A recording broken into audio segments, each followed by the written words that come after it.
Pues nada, empezamos. Bienvenidos y bienvenidas a este primer Brian Talk del 2025, del que vamos a tratar este tema que está tan candente y que nos interesa a todos tanto como es la energía en la ciudad.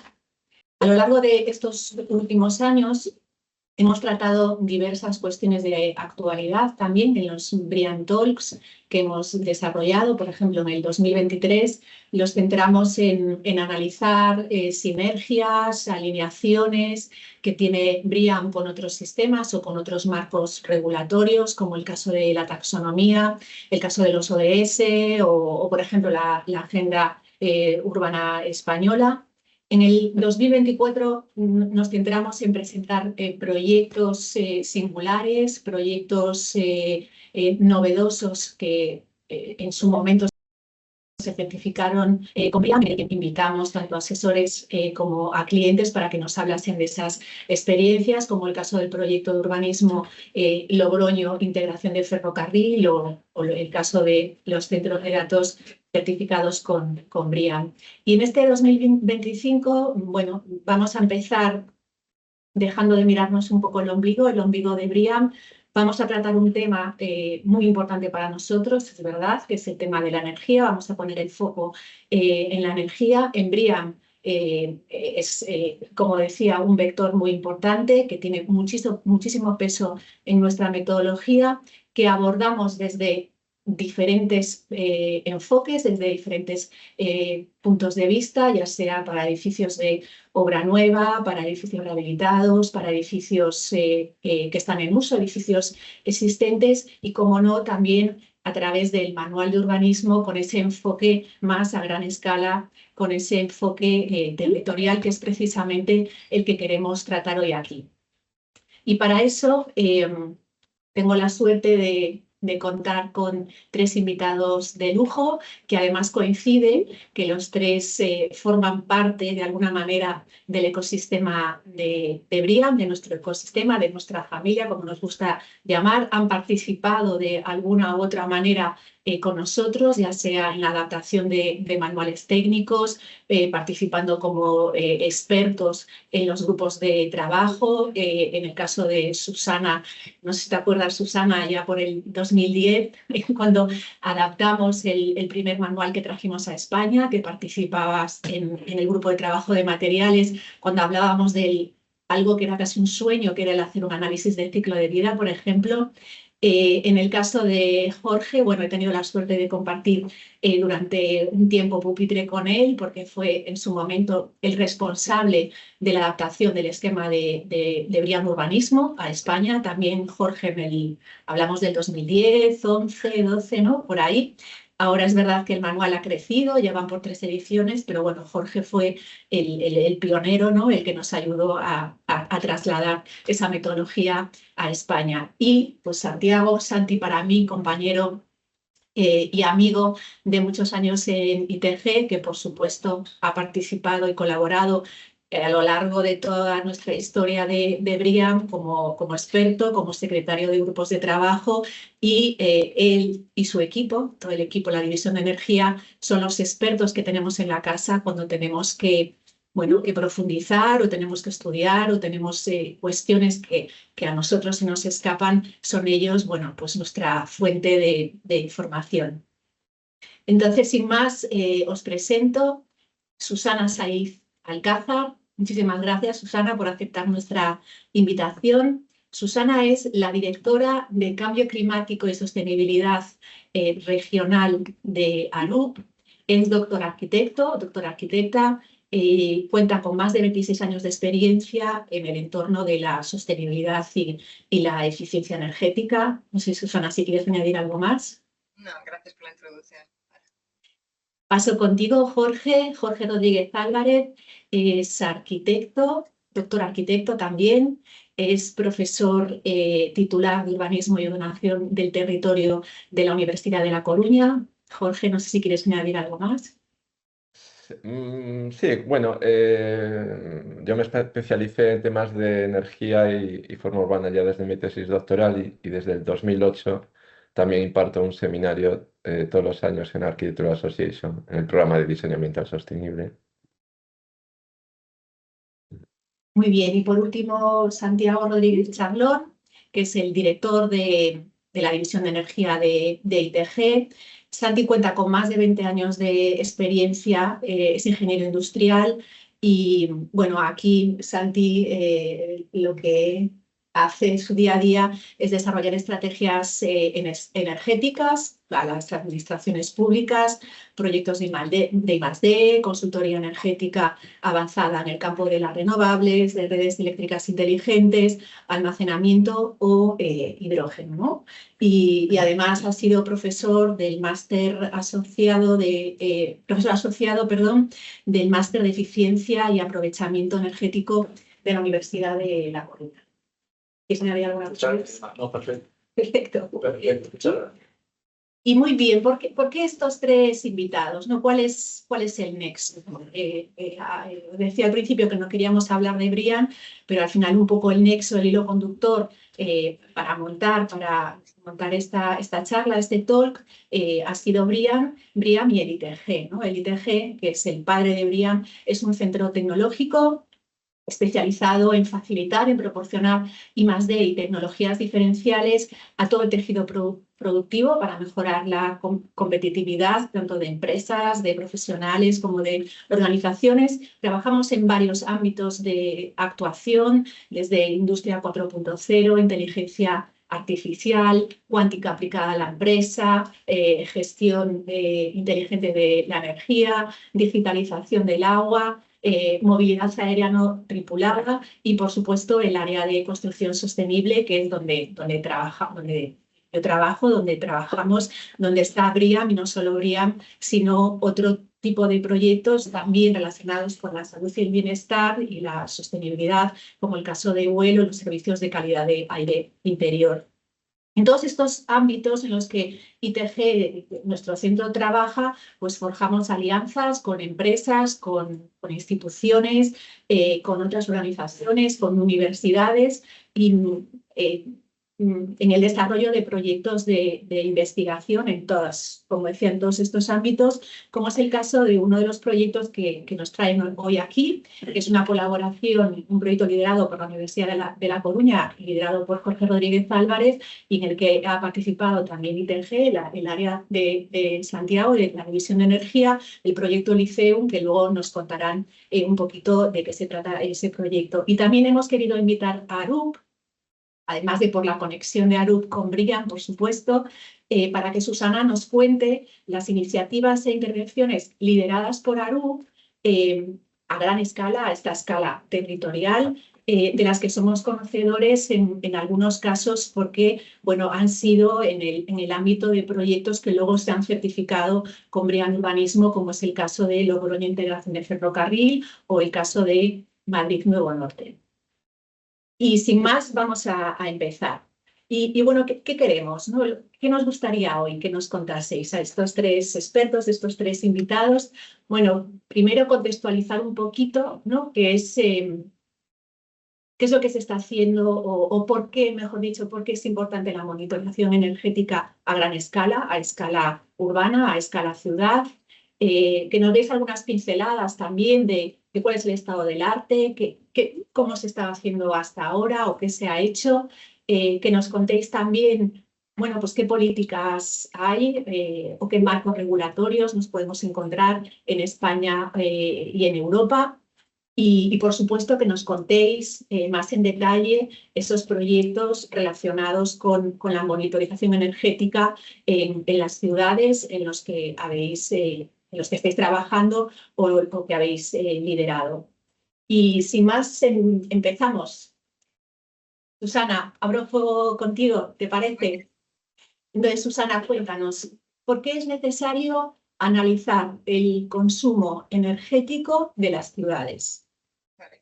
Bueno, muchísimas gracias primero por invitarme a este Brian Talk sobre un tema tan importante como es la energía en las ciudades, ¿no? En este contexto de transición energética en el que nos estamos inmersos ahora mismo. Me gustaría abordar la pregunta desde el entendimiento de la ciudad como un sistema que es extremadamente complejo. complejo, en el cual pues, tenemos diferentes variables, ¿no? No solamente la trama urbana, tenemos el sistema de movilidad que está transicionando también a una electrificación, tenemos sistemas de almacenamiento, de producción de renovables, espacio público, distintos patrones de uso, que esto al final es un sistema multivariable que requiere de herramientas que nos permitan ese entendimiento de las interacciones entre estos sistemas y que nos permitan al final entender este diagrama de flujos de la ciudad, ¿no? Cuáles son los recursos que tenemos, cuál es la demanda que tenemos, cómo está estructurada esta demanda y al final la consecuencia, ¿no? de ese uso energético y los impactos que se tienen en la ciudad. Entonces, bueno, pues esto es muy importante además por el peso que tiene la ciudad en lo que es la estructura energética. Las ciudades son responsables, estos números los he establecido ya muchas veces, más del 75% de los recursos energéticos se consumen en el entorno urbano y son responsables de más del 70% del impacto. Y estos impactos repercuten en las personas, ¿no? Y las personas que se estima que van a estar en el 2030 en las ciudades es más de un 55% de la población. Por lo tanto, es muy importante entender bien este sistema y entender bien cómo hacer las intervenciones de manera más efectiva. Y la monitorización energética, el modelo energético, es una herramienta fundamental. Es una herramienta de apoyo en la toma de decisiones, tomas de decisiones en las inversiones que se tienen que hacer, pero no solamente como una estrategia de diseño, ¿no? El modelado clásico en el que partíamos de unas hipótesis, información, que nos permite hacer modelos dinámicos, ¿no? que te explicasen cómo era la demanda, cómo era la distribución de esa demanda, ha evolucionado con la tecnología hacia lo que es la figura de una herramienta de modelado energético que te ayuda en la toma de decisiones de intervenciones, pero también en la gestión de la ciudad, ¿no? Como un sistema vivo basado en lo que es datos en tiempo real, Big Data, inteligencia artificial como motor de esos gemelos digitales, ¿no? Así es como llamamos los modelos y es como hemos evolucionado. Entonces, es una herramienta fundamental, como digo, en la toma de decisiones y fundamental para garantizar no solamente esa transición energética y la consecución de los objetivos que tenemos desde el Pacto Verde Europeo, el Objetivo 55, el Plan Nacional de Energía y Clima, incluso a nivel edificio de la nueva Directiva de Eficiencia Energética, que son fundamentales, ¿no? Que dependen del entramado urbano y del sistema energético urbano para ser conseguidos, sino que también es un aspecto que afecta a la resiliencia de las redes, la resiliencia del sistema energético de las ciudades, ¿no? Entender bien cómo se tienen que ejecutar y tomar esas decisiones, ¿no? Y que sean efectivas. Porque al final el principal beneficiado o perjudicado es el ciudadano, no nos olvidemos, es el que realmente financia la transición y sufre los impactos de la transición, ¿no? Es un plan que tiene unas intervenciones que son muy costosas y es muy necesario que sean basadas en datos efectivos y que sean muy enfocadas a abordar el problema real. Y bueno, y ya para, digamos, cerrar la importancia de la modificación energética y el impacto que tiene, también relacionarlo con el hecho de que no es solamente un aspecto de un sistema técnico energético, sino que afecta a la salud y bienestar de los ciudadanos. Los impactos que salen de los diferentes patrones de consumo energético y fuentes tienen un impacto directo, por ejemplo, en la calidad del aire. Y ahí es donde, bueno, pues la forma de las ciudades tiene un peso muy importante y ahí pues doy la palabra también a otros de mis compañeros de mesa que seguro que tienen mucho más que añadir. Sí, bueno, yo creo que ha sido un análisis ya muy completo sobre la relevancia de tener un conocimiento detallado de los patrones de consumo de energía en las ciudades, entre otras cosas porque, bueno, sabemos de los grandes datos que hay tres elementos, ¿no? Como comentaba Susana, las ciudades consumen 75% y dentro de este gran consumo, los edificios representan en algunos casos hasta el 50% del consumo global, luego estaría el transporte y las actividades industriales, ¿no? Pero necesitamos también tener un conocimiento más en detalle de ese consumo de energía en los edificios, cuáles son los elementos que lo conforman, que lo determinan, e ir avanzando para lo que se dice también en los programas de la o la de rehabilitación, ¿no? de la Unión Europea, de canalizar pues, las actuaciones y las políticas a aquellos elementos y aquellas zonas donde sean más eficaces. Por lo tanto, es importante conocer e identificar cuáles son estas zonas más vulnerables, más expuestas, pues, entre otras cosas, también a los posibles efectos del cambio climático en cuanto a aumento de las temperaturas, cómo va a afectar pues, de forma diferente a aquellas zonas de la ciudad que tengan una menor capacidad de adaptación, por ejemplo, pues porque los edificios están peor aislados o porque su entorno urbano pues, carece de unas zonas verdes que puedan mitigar el potencial efecto de olas de calor, que cada vez serían más frecuentes. Entonces, esto sería uno de los, de los elementos y las razones por las que es esencial pues, el conocer exactamente cuál es el funcionamiento de cada una de las zonas de la ciudad en base a sus características reales.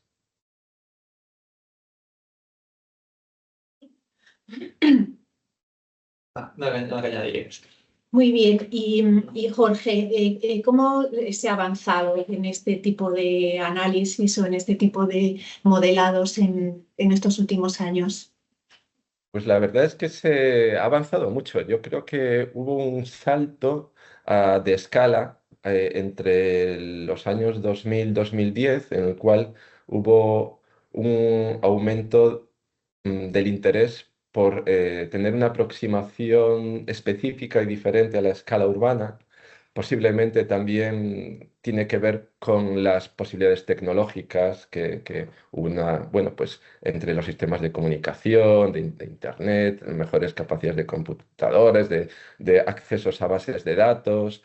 Eso posibilitó que se consideraran y se empezaran a pensar herramientas específicas adaptadas a la escala urbana, porque lo que había antes sí que había herramientas que eran pues bastante sofisticadas y se habían desarrollado muy bien a la escala de edificio, por ejemplo, pues el modelo del Departamento de Energía americano, ¿no? Que es el famosísimo Energy Plus, que partiendo de los años 80 de unas pocas líneas de código que eran capaces de simular un edificio en un entorno rural sin edificios alrededor, se fue, bueno, pues generando todo un programa pues, que era capaz de en gran detalle, pues, predecir desde la temperatura de cada superficie, la radiación solar, etcétera. Pero, claro, extrapolar eso a la escala urbana era complicado por la gran capacidad y la exigencia de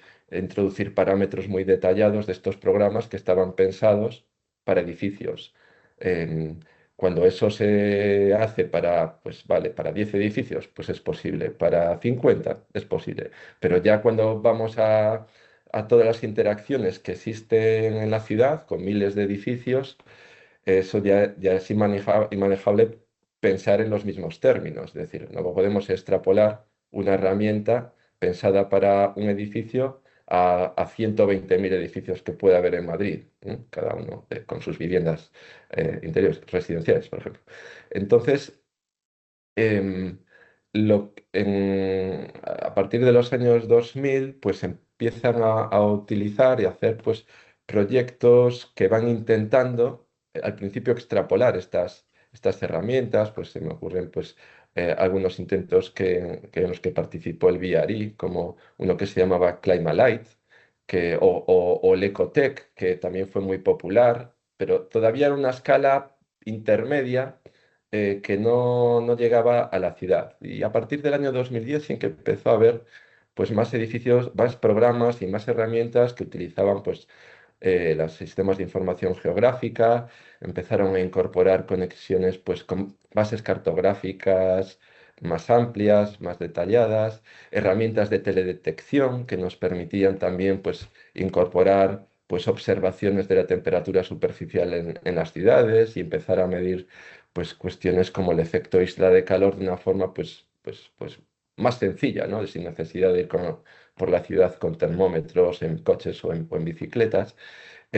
Y claro, y luego, pues ahora más recientemente con la incorporación de las técnicas de inteligencia artificial que nos permiten, pues sobre todo, canalizar, hacer herramientas mucho mejor adaptadas caracterizar la forma urbana de una manera que sea más manejable, pero también significativa, es decir, que sea precisa para reflejar lo que podría ser la demanda de esos entornos urbanos y la interacción entre edificios, que sería quizá uno de los elementos más complejos a la hora de tener en cuenta en estas herramientas, ¿no? Como un edificio, a la vez que está sometido al efecto del edificio de enfrente, porque le da sombra, perdón, porque refleja el sol, este mismo edificio también va a incidir en el medio urbano, porque va a emitir calor. Y entonces esas interacciones, claro, cuando en estas herramientas pues empiezan ya a poder incorporarse, a poder mejorar la descripción de los edificios, porque bueno, aún existen lagunas, por ejemplo, en cuanto pues datos que no hay una base que se hayan recopilado pues a escala pues de España, por ejemplo, ¿no? Pues información que tiene que ver con aislamientos, con proporción de huecos, pero está formándose ya esa base de datos, pues entre otras cosas, con, con los registros de certificado energético, ¿no? Que eso ya, pues en algunos registros públicos de las comunidades autónomas incluyen ese tipo de datos y eso va a ser muy útil a la hora de, pues, mejorar y hacer herramientas de gran escala y mucho más precisas, ¿no? Ujú. Y a nivel políticas urbanas, marcos regulatorios, ¿qué se está haciendo en España o a nivel europeo? ¿Qué nos puedes contar, Santi, sobre esto? Bueno, llevamos tiempos ya concienciados con que hay que cambiar el modo energético en el cual estamos operando desde hace tiempo. El modelo energético actual es insostenible, tenemos que pasar hacia una generación distribuida y todo eso está reflejado en distintos programas europeos que ya adelantaba antes Susana, como el Green Deal o como puede ser el paquete Fit for 55 o el REPowerEU, que todo eso se transpone en distintas normativas españolas, que puede ser el PNIE y otros elementos, pero lo más importante es que ahora ya somos conscientes que la energía hay que generarla en el entorno donde se consume. Entonces, se está fomentando el autoconsumo energético, por ejemplo. En España, en concreto, hay cerca de 7 gigavatios de fotovoltaica en autoconsumo, frente a casi 34 gigavatios de fotovoltaica total que hay, que es un número representativo. Y así, bueno, cubrimos un doble objetivo, que es minimizar el consumo energético y trabajar con una energía totalmente de origen renovable. Sí que es verdad, casi 60% de este autoconsumo es en entorno industrial, pero bueno, en entorno de edificios hay un 40%. Se está fomentando también el despliegue de redes de distribución de calor, los district heating, en toda España. Tenemos en España más de 500 redes de distribución de calor que están aglutinando cerca de 6.000 edificios que dan calor de manera conjunta. Se está promocionando también pues, modelos de negocio diferentes, ¿no? Se está tratando de fomentar el autoconsumo energético compartido, ¿no? Que distintos generadores de energía puedan actuar como consumidores, generando y consumiendo energía de manera conjunta. Se quieren fomentar las comunidades energéticas también, ¿no? La creación en entornos más locales o más desde el punto de vista del ciudadano, colocando al ciudadano en el centro del modelo energético, el fomento de comunidades energéticas o promocionar redes internas de energía, como puede ser, por ejemplo, en las autoridades portuarias, ¿no? Los puertos energéticos, los puertos en España están destinados a convertirse en auténticos hubs energéticos, ¿no? Y se quiere promocionar también de alguna manera. Pero sí que es verdad que en todo este proceso de transformación, de ir hacia la descarbonización y generar la energía con fuentes de origen renovable, no podemos olvidarnos de la importancia del almacenamiento, y también se está contemplando. Sí que es verdad que está llegando más lento de lo que debería, lo que nos gustaría a todos los actores del sistema, pero el almacenamiento tiene que cobrar un papel importante y están empezando ya a regularse las primeras subastas de capacidad. ¿Y qué se está haciendo hacia futuro? ¿O qué quiere Europa promocionar o promulgar en el ámbito de la eficiencia energética, de la descarbonización o esta transición energética? pues se quiere incorporar, por ejemplo, herramientas como la flexibilidad de la demanda, ¿no? Que una carga energética pueda decidir en qué momento se puede de alguna manera desacoplar del sistema, ¿no? A cambio de una remuneración económica. La figura del agregador de la demanda, que hay otros países de Europa, como Holanda, por ejemplo, que ya está funcionando y que en España todavía no. Se quiere abogar por mercados peer-to-peer, ¿no? Que se pueda comprar y vender energía entre particulares de alguna manera. Todavía no está regulado, pero agilizaría mucho despliegue energético, o otro tipo de mercados como puede ser el vehicle to grid o el building to grid, que son que tanto los vehículos o los edificios puedan operar como cargas energéticas del sistema de manera bidireccional. Se está trabajando en esta dirección. Y en paralelo con todo esto, pues se está sacando muchos programas de innovación y digitalización para que se saquen nuevos productos o nuevas tecnologías o nuevos modelos de negocio, que estén todo ello digitalizado e integrado. Es importantísimo a día de hoy que todos los elementos de generación, almacenamiento, consumo los tengamos integrados a través de distintas soluciones de eficiencia energética que nos permitan, pues, de alguna manera, con todos estos datos, predecir las generaciones de energía, predecir la demanda de energía, conectarnos con el mercado eléctrico también y poder trabajar y tomar decisiones en qué momento consumimos la energía, la almacenamos o la generamos. Bueno, entendemos que se están haciendo bastantes cosas, pero quizás no todo lo rápido, ágiles que deberíamos o se requiere en el sistema.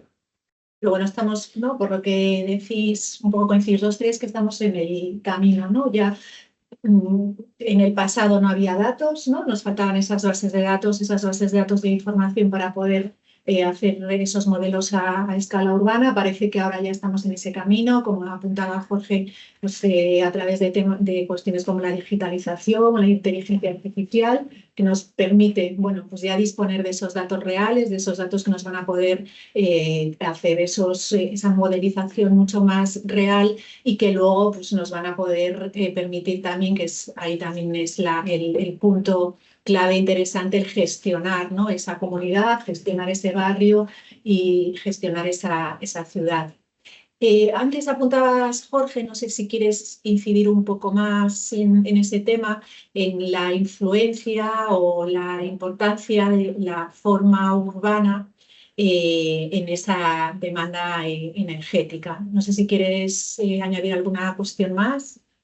Sí, sí, porque yo creo que sobre todo para la gente, bueno, de los equipos de arquitectura o planeamiento, es importante tener en cuenta y conocer y saber estas relaciones, cómo afectan los diseños pues, de un ámbito urbano, de un diseño, pues, de nuevo desarrollo o de una zona existente en la demanda, en cómo se configura la demanda energética de los edificios, porque si no existiera esta relación, pues habría como, bueno, un elemento menos a tener en cuenta, pero la realidad es que sí que afecta, hay una gran influencia. Uno bueno, un amigo y colega que es Nick Baker, que durante muchos años fue investigador en el Martin Center en Cambridge. Él había cuantificado los 4 principales factores que afectaban al consumo de energía de un edificio, ¿no? Y él hablaba que en la base estaban los usuarios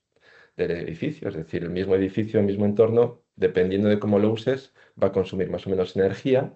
Después se hablaba de los sistemas, de los equipos de aire acondicionado, de calefacción, por sus propias características de eficiencia. Y después estaba el diseño del edificio, y por último estaba el contexto urbano donde se ubicara el edificio, ¿no? Y él cuantificaba que el mismo edificio, mismos usuarios y mismos sistemas podría consumir el doble de energía según donde estuviera ubicado un contexto urbano u otro. Y entonces, ¿qué es lo que incide en ese comportamiento? Yo recuerdo también en uno de los másters que los alumnos se quedaban como muy sorprendidos, es decir, pero entonces donde vivas en la ciudad va a influir en lo que gastes en calefacción, por ejemplo. Pues sí, ¿no? Y yo diría quizá 4 elementos, ¿no? 4 elementos en los que esa influencia es clara, por lo menos. Por un lado, en la compacidad del edificio, ya que un tipo de tejido urbano u otro tienen como resultado pues, que un edificio tenga una mayor superficie expuesta, ¿no? Como envolvente. Es decir, si estás en una zona suburbana de viviendas unifamiliares exentas, ahí esa forma urbana hace que los edificios pues, tengan una mayor compacidad, mientras que una zona urbana pues, más de edificios de vivienda colectiva, pues esos pisos pues, van a tener una menor compacidad. Esto es una cuestión quizá no tan directa, pero sí que tiene influencia. Después estaría la obstrucción, cómo influye en la radiación solar que puede recibir ese edificio, ¿no? Pues si antes era, digamos, se penalizaban las viviendas de un entorno de baja densidad suburbano por su exposición de la envolvente, aquí es al contrario, ¿no? Esa baja densidad facilita una mejor posibilidad de recibir radiación solar frente a una zona de la ciudad muy densa en la cual pues, se limita mucho, sobre todo en los niveles bajos, la posibilidad de tener ese calentamiento pasivo, ¿no? Que eso puede ser un factor positivo en ciertos climas y a lo mejor en otros no tanto. También depende mucho del contexto climático. En los climas cálidos, también los fríos, pero en los cálidos la ventilación, la posibilidad de ventilar mm, naturalmente un espacio depende de su entorno urbano, por varios factores. Por un lado, por la posible contaminación, o por los posibles ruidos que haya en ese entorno urbano. Si hay contaminación o ruidos, pues igual es desaconsejable abrir las ventanas. Pero también puede ser que la propia forma de la ciudad, por su densidad y compacidad, limiten el movimiento de aire. Esto pasaba, por ejemplo, en Hong Kong, donde hicieron una normativa y unos estudios los cuales pues, veía que con esa alta densidad que tenía en ciertos barrios, pues no se podía ventilar. Entonces, hicieron obligatorio una forma de evaluación previa a cualquier licencia residencial, de modo que los edificios tenían que hacer una prueba de túnel de viento para asegurar de que no iban a empeorar las condiciones de ventilación de los edificios del entorno de esa zona, ¿no? Pues esta sería la tercera. Y la cuarta, que hablaba algo antes, también tiene que ver con la temperatura del ambiente exterior, con el microclima que se genera. Sabemos que hay lo que se denomina el efecto isla de calor en el centro de las ciudades, debido pues, al calor que generan las actividades humanas, antropogénicas, como el tráfico, pero también los edificios, y cómo, sobre todo en zonas muy densas, hay una cierta, bueno, hay más dificultad de disipar el exceso de calor cuando se calienta durante el día las fachadas y las superficies de la ciudad, que si la zona pues no es poco densa, los edificios están separados, no son altos, mucho de ese calor se puede disipar por radiación al cielo, pero si están como muy juntos, hay menos como visión del cielo, entonces no se puede disipar ese calor y la temperatura se mantiene estable día y noche, ¿no? Esto pasa pues en muchas ciudades en España, sobre todo de climas cálidos y muy densas, donde hay diferencias pues de hasta 10 grados entre el centro de la ciudad y la periferia, ¿no? Entonces, bueno, sabemos que influye la cobertura de suelos, si son naturales o si son artificiales, sellados o no, y, y entonces es importante pues incluir, considerar estos aspectos a la hora de diseñar pues, tanto nuevos como rehabilitar y regenerar espacios existentes de la ciudad. Susana, ¿quieres añadir algo o quieres aprovechar para conectar lo que comentabas un poco al principio, ¿no? Que no solo es importante en ese modelado tener en cuenta la energía, sino que abrir a otros parámetros, a otros aspectos, que también Jorge nos hablaba de la ventilación, de la calidad del aire interior, que es interesante tenerlos en cuenta a la hora de hacer esta modelización. Totalmente. Jorge puntualizaba, o sea, el tema de la posibilidad de ventilación, por ejemplo, son aspectos que al final afectan también a la salud y bienestar de las personas. El hecho de que por determinadas condiciones ambientales tú puedas o no abrir la ventana de tu vivienda y fomentar una ventilación natural afecta doblemente a tus condiciones, digamos, de salud, pero también a lo que es el rendimiento energético de los edificios, porque puedes aprovechar o no condiciones exteriores que son favorables a un menor consumo energético y a lo mejor por la calidad del aire, porque hay un factor de forma que no permite la ventilación o la disipación de contaminantes, pues tú no puedes aprovechar esas condiciones de enfriamiento naturales, ¿no? Y gastas más energía. Entonces está íntimamente conectado, ¿no? Y bueno, pues sí me gustaría pues, traer ejemplos, ¿no? Por ejemplo, estamos estudiando ahora estas condiciones de impacto del sistema, de la ciudad, sus condiciones energéticas, sus fuentes de emisiones, ligado a las condiciones de calidad del aire que impactan a las personas mediante un proyecto europeo, Modeler, que estamos haciendo con la Comisión Europea, en el cual ahora pues, es un participante junto con universidades de toda Europa, incluida la Universidad Politécnica de Madrid. Y, por ejemplo, el objeto de este trabajo es precisamente, mediante modelización avanzada, dinámica de fluidos, entender realmente estas interacciones de las emisiones derivadas por consumos energéticos de distintos elementos a nivel urbano, con los parámetros de movimiento de aire, inclusión de naturaleza, como foco de absorción de contaminantes también, cómo impacta, y patrones de cambio climático, porque las interacciones de los contaminantes con distintas condiciones ambientales afectadas por condiciones ambientales como la temperatura, pues va a afectar también a cómo afectan a la salud de las personas, ¿no?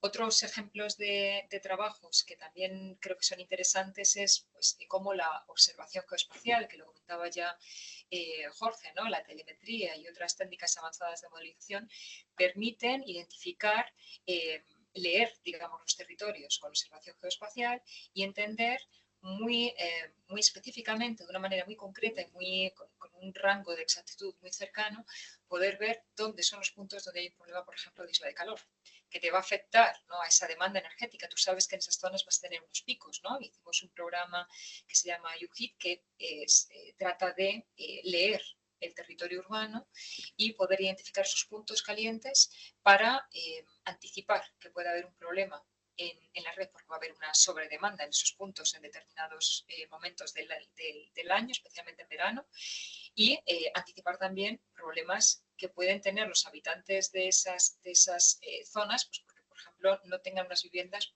correctamente acondicionadas. Y esto te va a anticipar un problema de salud urbana y puedes invertir anticipando el problema y evitar que esto pase, ¿no? Aumentando así también la resiliencia urbana. Y otros ejemplos que son interesantes en los que también entramos en esa doble capa, por ejemplo, las intervenciones en Madrid Nuevo Norte, este proyecto tan importante que además está siendo certificado en plan urbanismo, pues mediante la modelización energética se ha permitido informar una serie de escenarios de emisiones para informar las intervenciones que se van a tomar y poder realmente tomar decisiones sobre si se va a hacer una red de distritos, si se va a incrementar el porcentaje de renovables o cuáles van a ser los impactos, ¿no? Y luego, por último, hay un ejemplo también muy interesante, también derivado de un proyecto de la Unión Europea, porque creo que ahí están invirtiendo muchísimo en este tipo de metodologías de modelización para la creación de comunidades positivas energéticamente, ¿no? Y ahí se utilizan herramientas digitales a nivel ciudad para este proyecto es Cities for Change, por ejemplo, un H2020, donde se utiliza como herramienta de toma de decisiones para estos modelos. Así que, bueno, pues yo creo que esto refleja muy bien estas interacciones y el potencial, ¿no?, que tenemos. Muchísimas gracias, Susana, por contarnos la realidad, ¿no?, de esos proyectos reales, ¿no?, en los que se está trabajando, que bueno, pues van a ser, es la tendencia, van a ser seguro que muy útiles para poder seguir trabajando y aprendiendo más de esta cuestión. Por vuestra parte, Santi, Jorge, ¿qué nos queréis comentar? ¿Queréis hablar de este proyecto en el que han colaborado los dos centros, el proyecto Liceum, por ejemplo? Sí, ese es un proyecto que acabamos de terminar ahora, la fase que se había desarrollado al amparo del Programa de Transición Ecológica y Transición Digital del Ministerio de Ciencia y Tecnología. Y es un proyecto en el que colaboramos efectivamente entre el Instituto Tecnológico, con el equipo de Santi, el grupo del CITIC, aquí el Laboratorio de Base de Datos, y desde la Escuela de Arquitectura para hacer pues una aplicación, es una combinación de una plataforma de simulación energética y de visualización y cartografiado energético interactivo, ¿no?, cuyo objetivo era pues, visualizar y permitir la elaboración de diferentes escenarios de configuración de escenarios de demanda energética a escala de ciudad, o a escala de municipio en este caso, ¿no? Que era el ámbito territorial con el que trabajamos. Y este consiste en una herramienta que es totalmente online, que parece, bueno, pues como otro de estos mapas, ¿no? En los que se va navegando, pues uno, pero que además ofrece la posibilidad primero de visualizar la demanda de energía de calefacción, refrigeración e iluminación en el momento actual y permite pues incorporar unas medidas de mejora de la edificación, tanto para un barrio o un grupo de edificios, como para un edificio individual, ¿no? De una forma como muy sencilla porque está pensado para pues, que lo puedan utilizar tanto equipos técnicos municipales como también usuarios de comunidades de vecinos para ver, bueno, pues cuál es el potencial ahorro que podrían tener, pues incorporan determinadas medidas más habituales, ¿no? De aislamiento de la fachada, cubiertas, cambio de refrigeración y además incluimos pues otras que tienen que ver con comportamiento de usuarios, qué pasa si subes o bajas el termostato, si utilizas ventilación natural, cómo varían esos parámetros, ¿no? Y esto se hace todo de una forma como muy fácil y al momento, ¿no? Entonces lo que hicimos fue adaptamos la metodología de la norma ISO, la EN 52016, para hacer ese modelo energético que nos permitiera que todo esto estuviera alojado en un servidor para que, bueno, pues no hubiera ni que instalar nada ni hacer nada. No es algo que sustituya a las herramientas más sofisticadas, pero sí es algo que ofrece. Nosotros lo habíamos planteado porque habíamos visto como una necesidad que tenía que ver con los planes de vivienda y lo que se designaban como los entornos residenciales de rehabilitación programada, que establecía una necesidad de evaluar los ahorros potenciales que se iban a conseguir pues, en el barrio que se designara como ese entorno residencial de rehabilitación programada, ¿no? Algo que tenía que hacer los municipios, pero que carecía de una herramienta sencilla. Entonces, a partir de ahí surgió esta idea, ¿no? Y ese es como el principal foco, pero que puede valer también para otro tipo de estudios, ¿no? Y permite hacer diferentes gráficos, incorporar informes, etcétera. Ese ¿Y es habéis el que... utilizado para hacer el proyecto un piloto de un municipio o habéis metido una cartografía más amplia? No, no, empezamos, bueno, poco a poco empezamos con el municipio de Pontevedra, porque era así manejable, porque hay, bueno, toda una labor de preprocesado de la información, pues para al final tener una base de datos en las que tengas, pues desde el ángulo de obstrucción de cada fachada, el área la envolvente, sus características. Entonces hay que ir, digamos, procesando cada municipio uno a uno, ¿no? Porque para tener en cuenta precisamente la forma urbana en estos cálculos. Y comenzamos con Madrid, hicimos después Coruña, aumentando, y ya dimos el salto y al final hicimos Madrid también, que es la que, más grande que podíamos hacer, ¿no? En España, para ver un poco cómo se manejaba y cómo funcionaba a diferentes escalas. Y el acceso, Jorge, a esta herramienta, decías que es online. Sí, ahora mismo está en la plataforma del proyecto, en la web, que es liceo.citic, creo que es. Liceo.citic udc.gal. Y ahí están esos tres pilotos y está explicado todo, ¿no? Y la idea es que todo también, bueno, pues esté, bueno, pues en accesos abiertos, etc. Ujú. ¿Y qué nos cuentas, Santi, de los proyectos en los que haya participado? ¿Hay alguno que quieras destacar? Sí, yo creo que puedo contar algunos. Estamos trabajando la verdad, en muchos proyectos de I+D, de innovación, aprovechando programas europeos, pues de Horizon Europe o programas de cooperación transfronteriza con distintos países, España, Portugal, con Francia, con Irlanda.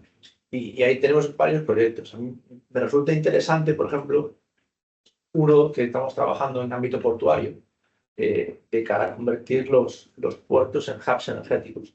Somos el líder de ese proyecto, y cual estamos trabajando en cómo contribuir a descarbonizar operativa portuaria y digitalizarla toda ella, estamos haciendo 3 pilotos en el puerto de Ferrol, el puerto de Leixões en Oporto y el puerto de Tenerife, en el cual bueno, se están implementando eólica terrestre en los puertos, se está implementando fotovoltaica en naves de operadores portuarios y en suelo portuario que no sea útil para otro tipo de actividad.